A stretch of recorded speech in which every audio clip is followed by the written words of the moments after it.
Louvado seja o nome do nosso Deus e Pai, em nome do Senhor Jesus. Pai querido, nós te agradecemos pela bênção de estarmos juntos nessa hora.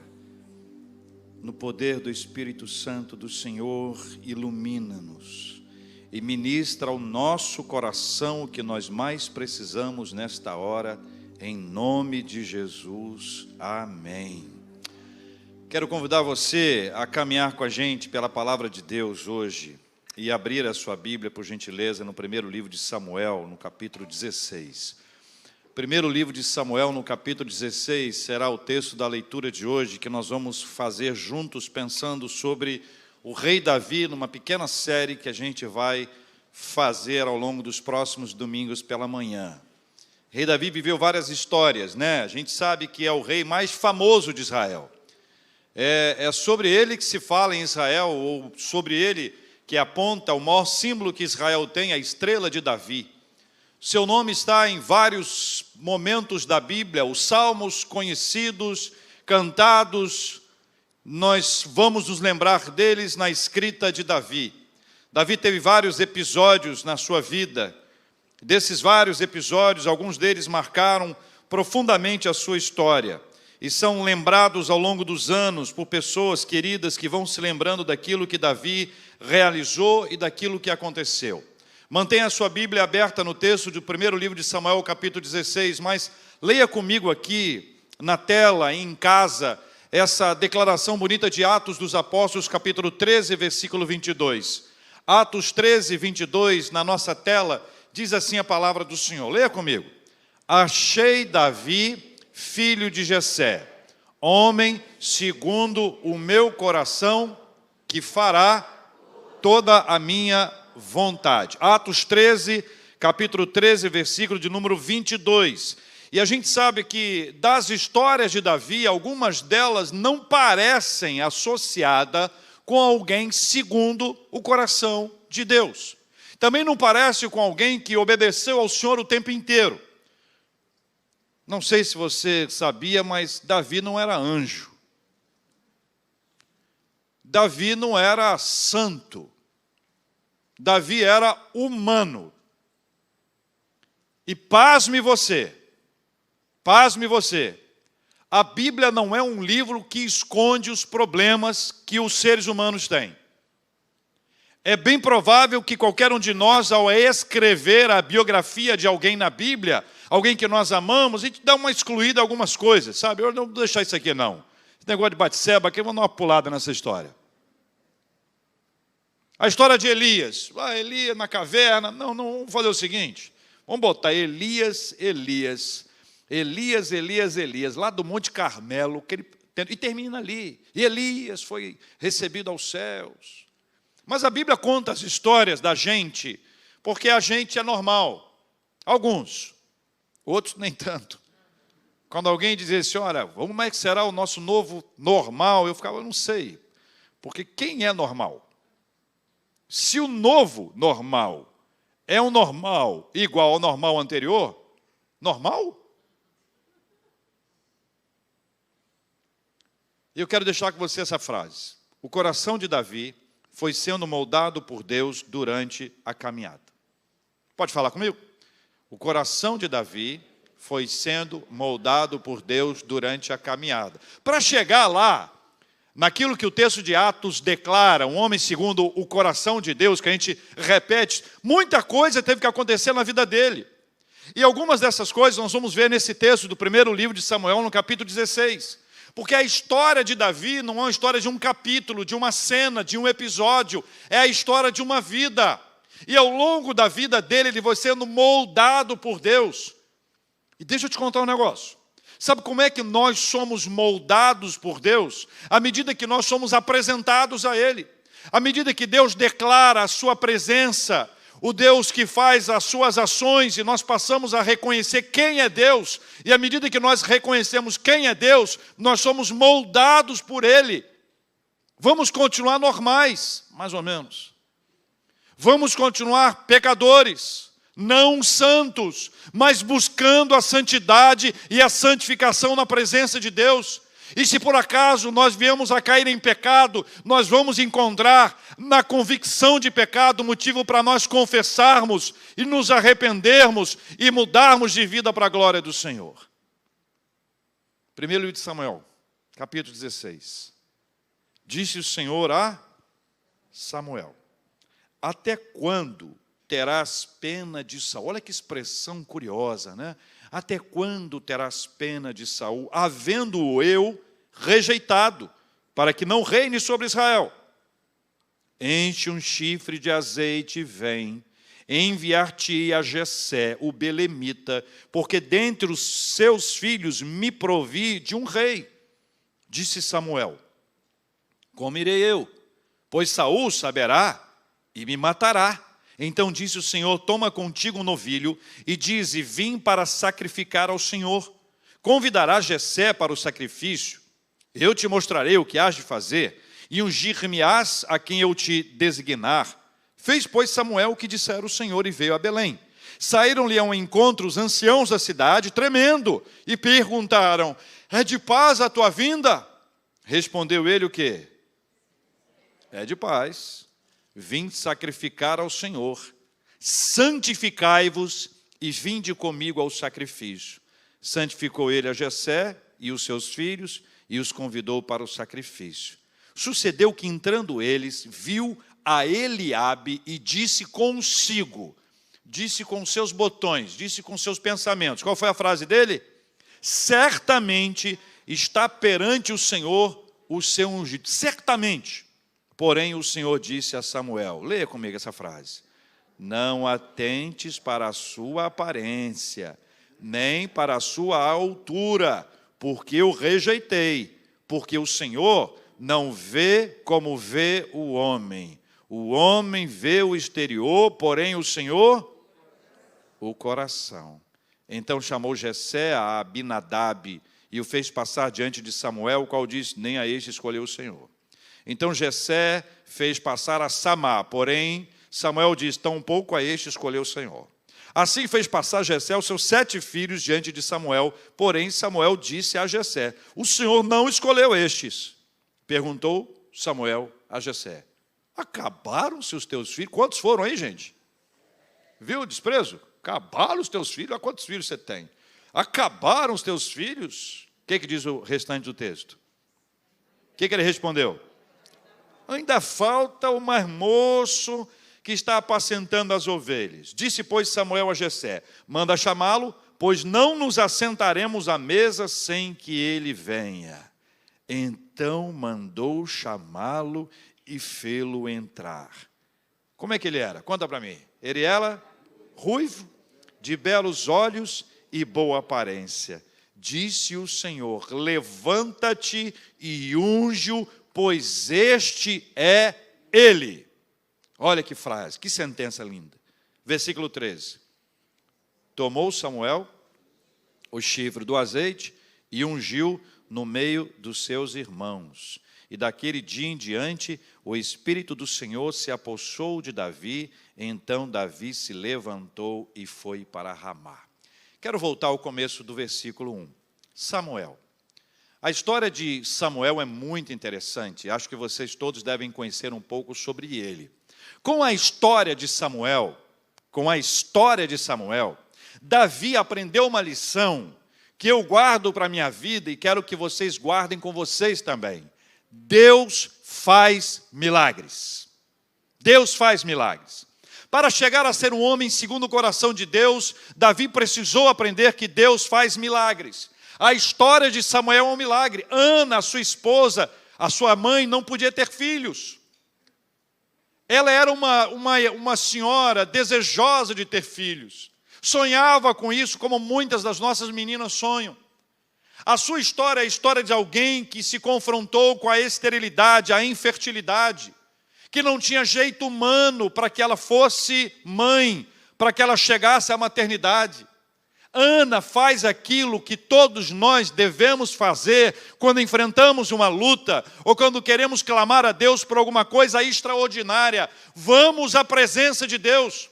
Ana foi para o templo, e lá no templo ela buscou o Senhor, orou ao Senhor, se prostrou diante de Deus, se derramou diante do Senhor, e esse derramar diante de Deus é aquela entrega total, absoluta. Não tenho mais a quem recorrer, não há nenhuma outra alternativa, nada mais pode ser feito a não ser que Deus venha com o seu poder e haja em nossa vida. Eli estava lá. Eli era o líder espiritual. Viu Ana mexendo os lábios e achou que Ana estava bêbada, embriagada. Como estás embriagada a esta hora, mulher? Um parênteses aqui. As pessoas iam cultuar a Deus e se embriagavam. Você acredita nisso? As pessoas iam cultuar a Deus e por isso que Eli disse isso. Ana disse, olha, eu não estou embriagado. E contou a história dela. Eli, como autoridade espiritual, declarou sobre ela que Deus responderia à sua oração e o seu clamor.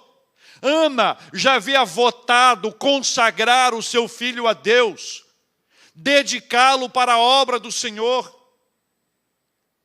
Meses depois, pela graça de Deus, nasce Samuel, que vai ser criado junto com Eli e os seus filhos, e vai desenvolver a sua fé, até chegar a esse posto que aqui está como um profeta de Deus, como líder espiritual. Na construção da maturidade espiritual de Davi, para chegar a ser um homem segundo o coração de Deus, ele aprendeu que Deus faz milagres. Amém? O texto diz: disse o Senhor a Samuel, até quando terás pena de Saul? E com a história de Saul, Davi, eu e você, podemos aprender que Deus ama a obediência. Deus ama a obediência. Saul é um rei, mas um rei com tipo de rei, grandão, fortão. A Bíblia diz que o seu ombro era acima da cabeça das pessoas, era alguém que transmitia uma ideia de segurança, sabe, uma pessoa forte, segurança, uma pessoa corajosa, valente. O povo pediu um rei, e o rei que eles escolheram foi Saul, um rei dentro do padrão de rei que estava ao redor do povo de Deus. Entretanto, Deus havia estabelecido um outro parâmetro para isso. Deus havia estabelecido uma coisa que nós precisamos aprender, que Deus ama obediência e não sacrifício. Deus ama a nossa obediência, e obedecer a Deus nem sempre é fácil. Porque existem circunstâncias na nossa vida em que as ordens de Deus podem contrariar a nossa vontade. É nessa hora que a gente prova ser obediente ou não. Quando a vontade de Deus concorda com a minha, louvado seja o nome do Senhor, aleluia, vamos juntos. Mas quando a vontade de Deus não combina com a minha, ou quando a minha vontade é confrontada com a vontade de Deus, em que eu preciso colocar a minha vontade debaixo da vontade de Deus, me submeter ao Senhor e dizer, seja feita a tua vontade, assim na terra como nos céus, como o Pai Nosso nos ensina. Pergunta a você, é fácil ou é difícil? Tão difícil, você não está nem respondendo. A Bíblia conta no capítulo 15, na mesma página, na minha mesma página, ou na página ao lado, uma experiência curiosa que Saul desenvolveu. Deus deu uma ordem. Ordem de Deus não é para ser questionada. Ordem de Deus é para ser obedecida. Se você tiver dificuldade com isso, pelo menos eu quero apresentar um argumento. Deus sabe mais que a gente. Se Deus sabe mais do que a gente, Ele vê tudo que a gente não consegue ver. E aí a vontade dele, a Bíblia já disse, a vontade do Senhor tem 3 características da vontade de Deus. Quem lembra? A vontade de Deus, ela é boa, agradável e perfeita. Só que quem está dizendo isso é Paulo aos Romanos. Então, Saul não tinha essa informação aqui ainda. Mas Saul sabia que a ordem de Deus era para ser obedecida, cumprida, colocada em prática. Ele vai para uma batalha, e nessa batalha a ordem de Deus foi para destruir todos os despojos. E ele toma os despojos juntamente com o povo e resolve oferecer sacrifício. Quando Samuel toma conhecimento disso, ele chega e traz essa fala para ele, diz, olha, você desobedeceu a Deus. Sabe o que ele fez? Ele disse que não foi ele, não foi o povo. Ele disse que foram as pessoas. Ele terceiriza a responsabilidade. Você conhece alguém assim? Que a pessoa errou, põe culpa em alguém? Ultimamente eu tenho ouvido isso. A pessoa engordou nos últimos meses. De quem é a culpa? Da pandemia. A pessoa chegou atrasada. De quem é a culpa? O trânsito. Meu Deus do céu. A culpa é sempre do outro. Isso vem desde o Éden. Não vou nem entrar nesse assunto, mas vem desde o Éden. Quando chega nesse ponto aqui, veja aí, acompanhe comigo os versículos 22 e 23. Porém, Samuel disse, tem porventura o Senhor tanto prazer em holocaustos e sacrifícios, quanto em que se obedeça a sua palavra. Ele está dizendo, olha, não me importa a sua adoração, a sua atividade religiosa, não importa que você tenha feito isso com esta intenção ou outra intenção, o Senhor conhece a sua intenção, mas o que Deus quer de você, Saul, é a obediência. Veja o que diz a Bíblia. Eis que obedecer é melhor do que o sacrificar, e o atender melhor do que a gordura de carneiros. Vou dar um exemplo para nós aqui. Deus deu uma ordem. Eu não quero obedecer. Eu começo a fazer um monte de atividade. Olha, eu atravesso as pessoas na rua, elas querendo ou não. Eu vou ajudar abrigo, hospital, vou visitar. Eu faço um monte de coisa para amenizar.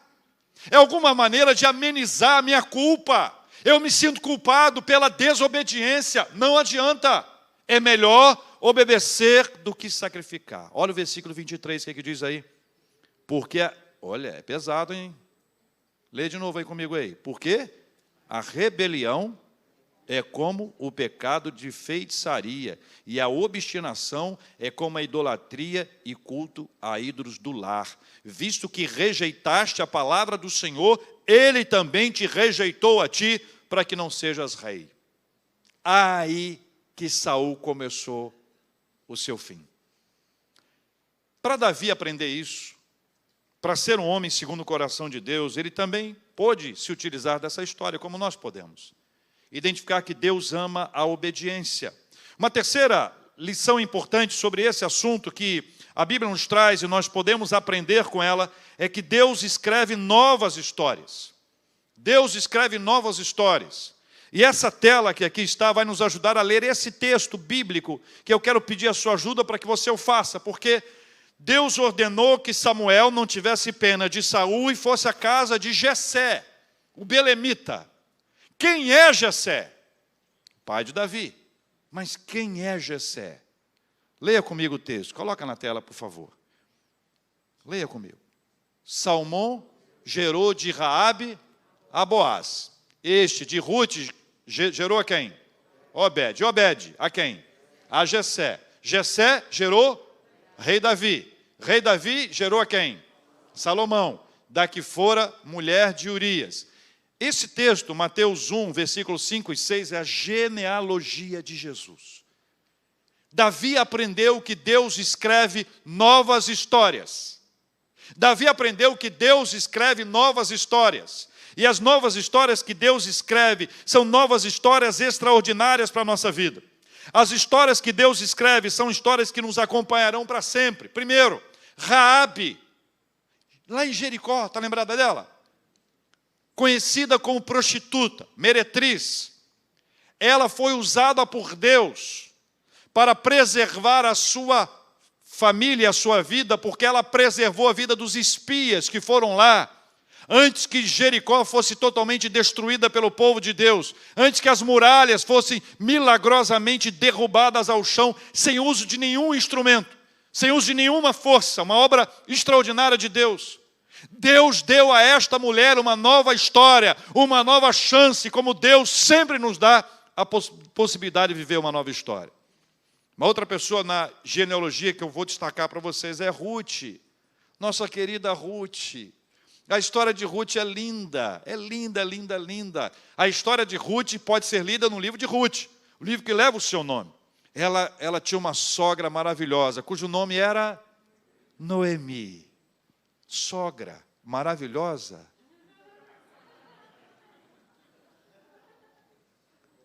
Está na Bíblia. Morreu o marido de Noemi, sogro de Ruth. Depois morreram seus 2 filhos, Ruth tinha, Noemi ficou com duas noras, uma chamada Orfa e outra chamada Ruth. Ela diz para as duas, muito amargamente, sofrida, com o coração amargurado, vocês têm que ir embora. Sigam a vida de vocês. Aí, Ruth disse para ela assim, não me instes para que te deixe e me obrigue a não seguir-te, porque aonde quer que fores, irei eu, e onde quer que pousares, ali pousarei eu. O teu povo é o meu povo, o teu Deus é o meu Deus. Onde quer que morreres, morrerei, e aí serei sepultada. Faça-me o Senhor o bem que lhe aprouver, se outra coisa que não seja a morte me separar de ti. E alguém já disse isso num casamento, sem saber que era da nora para a sogra. Já pensou que cena linda? Nós temos renovação de votos. Podemos fazer renovação de votos de nora para a sogra, com esse texto. A história de Ruth, de menina que ali estava, a história de uma moabita, um povo amaldiçoado, a história de uma moabita que foi restaurada, alguém que conseguiu encontrar um marido abençoado, próspero, carinhoso, caridoso, solidário, e teve a bênção de casar-se com ele, Boaz. E a nova história vai ser escrita a partir da graça de Deus. Agora eu vou mudar de gerações. Chegando a Salomão, cá entre nós dois aqui. Você e eu vamos acompanhar um problema familiar. Um homem chamado Davi se relacionou extraconjugalmente com uma mulher chamada Batseba. O marido de Batseba era um soldado, mas esse camarada era o chefe dele. E como chefe dele, ele chamou o soldado e disse para ele, olha, o negócio é o seguinte, você está na guerra, não vem para casa. Vai para sua casa, passa um tempo lá na sua casa. Ele falou, não vou. Se o meu povo, o resto do exército, está lá lutando, eu não vou para casa. Depois ele foi embebedado. Você foi sim, você estava na sua casa, eu vi. Ainda assim não saiu. Terceira e última etapa. Isso nós dois interagindo com a pessoa, ele contando a história. Olha, não teve jeito. Eu escrevi uma mensagem e dei essa mensagem para ele numa carta, e esse cara chamado Urias levou essa carta para o comandante do exército e disse, olha, entrega para ele. Só que na carta estava escrito, coloca ele na frente da batalha, coloca aquele negócio assim, alvo, põe na frente, atrás e na cabeça. Entendeu? Para que se alguém tiver lá na dúvida em quem atirar, entendeu? Imagina o pessoal fazendo uma seta, né? O pessoal com a seta, sabe o pessoal do trânsito, aquela seta para comprar as coisas, apontando para ele, até que ele morre. Morreu, tranquilidade, Batseba, vem para cá, vida que segue. Seria vida que segue se Deus não soubesse o que havia acontecido. E aí aparece um pastor chamado Natã. O pastor Natã vai confrontar o rei, correndo risco com a própria vida. E Deus declara que aquilo foi pecado, e Davi se arrepende diante de Deus, e uma nova história começa a ser escrita. Uma nova história começa a ser escrita. O filho da relação dos dois, porque ela engravidou, morreu. Mas depois ela teve um outro menino, chamado Salomão. E aí a gente volta para essa genealogia de Jesus e vê como Deus escreve novas histórias. Leia comigo mais uma vez. Salmão gerou de Raabe a Boaz. Este de Ruth gerou a Obed. Obed a Jessé. Jessé gerou o rei Davi. E o rei Davi a Salomão, da que fora mulher de Urias. Deus escreve novas histórias. Amém, meus irmãos? Quem sou eu para julgar? Quem sou eu para apontar o dedo? Davi. É, Davi. Quem não te conhece, que te compra. Uma quarta lição que esse texto nos apresenta, meus queridos irmãos e irmãs, é que Deus vê o coração e não a aparência. Louvado seja o nome do Senhor, dizem os homens, amém? Porque se dependesse da nossa aparência, estaríamos solteiros, abandonados. Mas Deus não vê. Deus não vê a aparência. O assunto aqui do texto não é aparência física no sentido de beleza. O assunto aqui é altura. O assunto é altura. No texto diz que Jessé afirma que Davi era o mais moço. E essa expressão no hebraico significa que ele era o menor. Não tem a ver com idade simplesmente, tem a ver com altura, com força. Você vê que a descrição dele é um camarada bonito. Está bem, no Instagram dele está bombando. Mas a questão não é essa, a questão é a força. Porque, mais uma vez, o coração do próprio Samuel havia se inclinado, escuta só, havia se inclinado por uma questão humana. Só que a questão não era humana, era divina.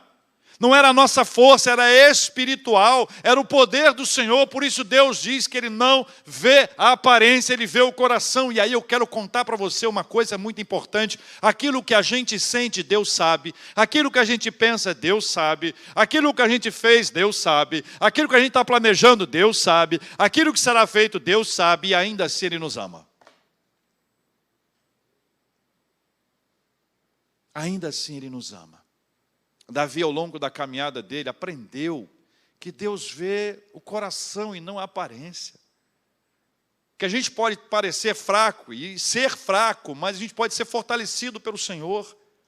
Que as batalhas que estão diante de nós, para as quais nós não estamos preparados, ainda assim, pela graça de Deus, nós podemos ter vitória por causa da mão poderosa do Senhor. Eu quero terminar com a quinta e última lição. Deus está presente. Veja o que diz o versículo do capítulo 16, o versículo 13, e depois o finalzinho do 18. Versículo 13, tomou Samuel o chifre do azeite e ungiu no meio de seus irmãos daquele dia em diante. Leia comigo o texto. O Espírito do Senhor se apossou de Davi. Mais adiante, quando Davi está tangendo, tocando a sua harpa, porque Deus tem seus planos, o soberano tem planos, compreende isso? O soberano tem planos, e nos planos do Senhor, Davi, habilitado a tocar uma harpa, era aquele que seria usado pelo Senhor para acalmar o coração do rei, uma questão espiritual, um homem de Deus, para acalmar, para pacificar, para aquietar, para tirar a ansiedade, para gerar a presença de Deus na vida dele. Ele vai e ele toca a harpa, e veja que a descrição que se faz quando da sua apresentação, no finalzinho do versículo 18, finalzinho, a última frase, leia comigo, e o Senhor é com ele, e o Senhor é com ele. Davi aprendeu ao longo da sua vida que Deus está presente, que Deus está presente. Que Deus nunca nos deixa. O Salmo 139 nos conta que o Senhor nos viu quando nós éramos uma substância sem forma. O texto diz que Deus sabe quando nós nos assentamos e quando nós nos levantamos. O texto diz que Deus sabe todas as coisas ainda antes de nós as pronunciarmos. O Senhor que sabe todas as coisas, também pode todas as coisas. Ele é onipotente, Ele é poderoso. Ele pode fazer todas as coisas, mas é também o Senhor que está presente, onipresente. Deus está presente. É por isso que quando nós nos lembramos de Davi, um homem segundo o coração de Deus, é preciso lembrar que ele não nasceu pronto. Ele foi moldado. O coração de Davi foi moldado pelo Senhor. Como o nosso coração precisa ser. Como nós precisamos aprender, como nós precisamos nos inclinar, como nós precisamos buscar ao Senhor e pedir, Senhor, molda o meu coração, transforma o meu coração, porque eu preciso do Senhor. E eu quero dizer a você que o nosso Deus, da época de Davi, ele não foi atualizado, porque ele é absolutamente atual. Ele não foi revisado porque ele permanece como igual. O nosso Deus do tempo de Davi é o Deus do presente e segundo a vontade dele faz aquilo que lhe apraz. Deus faz milagres. Deus ama a obediência. Deus escreve novas histórias. Deus vê o coração e não a aparência. Deus está presente. Declare comigo: Deus faz milagres. Deus ama a obediência. Deus escreve novas histórias. Deus vê o coração e não a aparência. Deus está presente. Nós vamos orar juntos nessa hora. Eu quero convidar você, a quem o Espírito Santo tocou e que deseja pedir ao Senhor: Senhor, eu quero ter um coração igual ao seu. Eu não estou pronto. Eu não estou pronta. Mas eu quero ser moldado, moldada pelo Senhor, não é pela igreja, não é pelos pastores, mas pelo Senhor, moldado pelo Senhor. E esta ação divina acontece ao longo da nossa caminhada. E com Ele nós aprendemos. Deus faz milagres, Deus ama a obediência, Deus escreve novas histórias, Deus vê o coração e não a aparência, e Deus está presente. Quero convidar você a vir aqui à frente para nós orarmos juntos.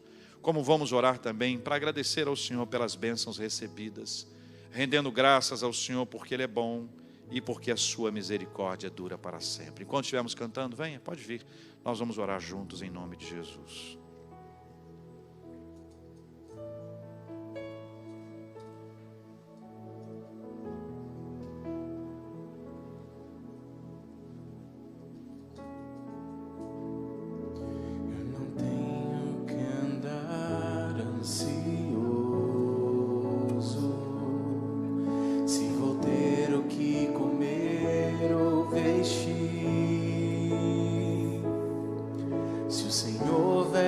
Os lírios do campo,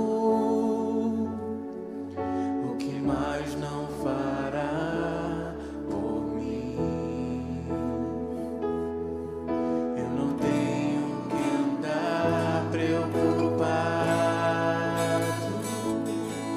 com os cuidados e males do amanhã, pois até aqui o Senhor me sustentou.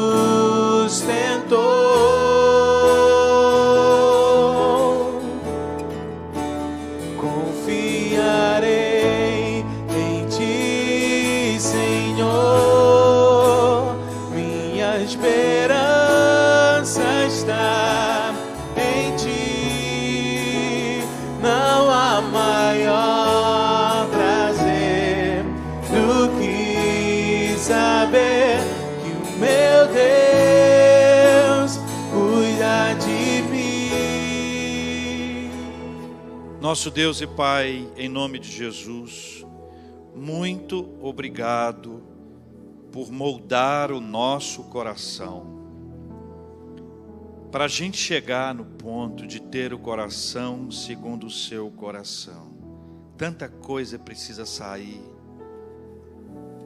tantas questões precisam ser enfrentadas, tantos pecados precisam ser confessados e abandonados, tantos hábitos precisam ser deixados de lado, tanta devoção precisa crescer na nossa vida, tanta adoração precisa ser entregue, tantas orações precisam ser feitas, tanto da palavra nós precisamos aprender.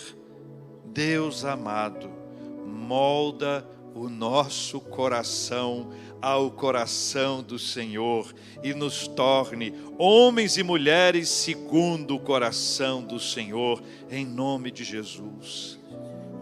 Hoje nós aprendemos na palavra do Senhor que o Senhor faz milagres, que o Senhor ama a obediência, que o Senhor escreve novas histórias, que o Senhor vê o coração e não a aparência, e que o Senhor está presente. E assim nós declaramos diante do Senhor o nosso clamor: molda o nosso coração, para que estejamos no centro da vontade do Senhor, e para a honra, glória e louvor do seu santo nome, possamos viver dias de alegria na presença do Senhor Todo-Poderoso, em nome de Jesus. Deus querido, nós oramos pelos enfermos, enfermos do corpo, enfermos da alma, enfermos do espírito, e pedimos ao Senhor que tudo pode curar, a bênção da cura em nome de Jesus. Oramos por consolo aos corações enlutados, e nos lembramos de Sônia, de Selminho, pedindo que a bênção do consolo do Senhor esteja sobre a Sônia e toda a sua família, em nome de Jesus. Oramos, ó Deus, por providência, por provisão, por socorro, por portas abertas, por novas oportunidades de negócios, oportunidades justas, lícitas, honestas. Oramos, ó Deus, pela família, pelos relacionamentos dentro de casa. Oramos, ó Deus, por aqueles que hoje estão apresentando diante do Senhor as suas súplicas. E nós desde já, orando, pedindo, aprendemos a agradecer. Por isso estamos aqui, gratos pelos aniversariantes de vida, de casamento, pelas promoções, por novos negócios, por novas portas que foram abertas, mas também oramos agradecidos ao Senhor pelo que virá. Entregamos nas tuas mãos e confiamos ao Senhor e no Senhor. Se for da vontade do Senhor, virá, e nós já te agradecemos. Se for da vontade do Senhor e demorar, o Senhor vai nos dar paciência. E se não for da vontade do Senhor, o Senhor vai nos dar a paz. Por isso, nós declaramos muito obrigado por tudo, e reafirmamos a nossa confiança plena no Senhor, em nome de Jesus, o Senhor da nossa vida. Amém.